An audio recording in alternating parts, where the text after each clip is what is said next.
All right, welcome back. We're going to be doing our second of optimized hotspot analysis. And in this case, again, as we walk through, we're going to be using our point features, combined oil wells.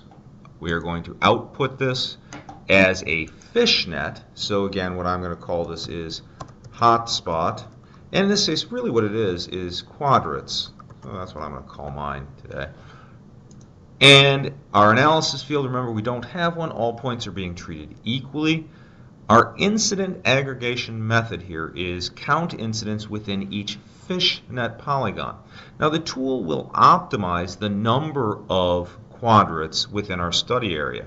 But in this case, it's very important to identify our bounding polygon. In this case, I'm using our dissolved overall study area. So in other words, again, that's why at the beginning, we took all of the enumeration units that we wanted and we dissolved them into a single polygon.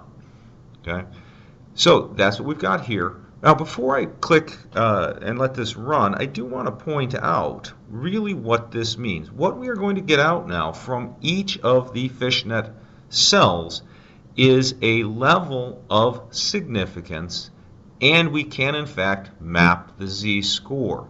So what you will first see is, in fact, that z-score. And what I want you to understand is complete spatial randomness is anything that falls within that first level of standard deviations. And in a sense, what we're really saying is, in order to be significant, this is in here, that's things that don't really depart from just randomly being distributed in space. But as they become more and more clustered, our z-value is going to depart farther and farther from, if you will, the mean. Or as they become more and more uniformly dispersed, it's going to depart negatively from the mean. And so that's really what we are interested in here. All right, so let me minimize that, and let's run our tool now.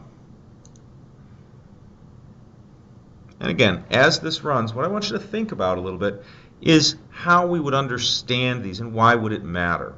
In other words, clustering in this case means that an action, a behavior, or an event tends to occur near other like events. And where things are uniformly distributed, events occur far from any other event like them. And then somewhere in the middle, randomness simply means that space doesn't control their distribution at all. And again, in geography and in most things, we're really interested in when things tend to depart from pure randomness. It's not terribly interesting when things are purely random because they're not controlled by anything. They're hard to predict. They're hard to understand.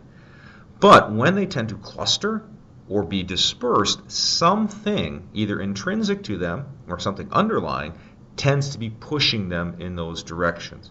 And so that's what we want to begin to interpret. Now remember, the optimized hotspot for the quadrant analysis, as you'll note, takes longer to run than does our next tool. Okay, our result is back, and here you see it. And what again you'll notice is that now we see our study area, but rather than being divided into enumeration units of varying sizes, all of the space has been divided into regularly equal sized square enumeration units, if you want to think about it that way, or in this case, quadrats. And what's important to see here, and I'm going to do a couple of different things here, these are hotspots that are highly confident, 99% confidence limit, 95%, 90%, not significant, and then again, confidence limits going towards negative values.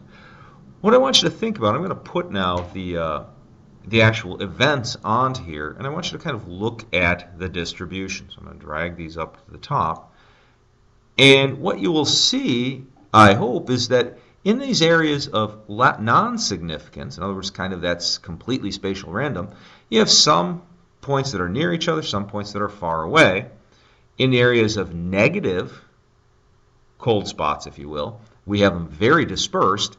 And then in the hotspot areas, they're very, very concentrated. So when this is run, this is what we see. Now, this is a very basic form. And later in the semester, we'll talk really about what the values indicate and how to interpret the attribute table, kind of a custom way of doing this. But for today, suffice it to say, we can now identify with a level of confidence areas of aggregation or concentration of events and areas where events are highly dispersed. Okay, in the next one, we'll be looking at the actual density surface from a kernel estimation. We'll see you then.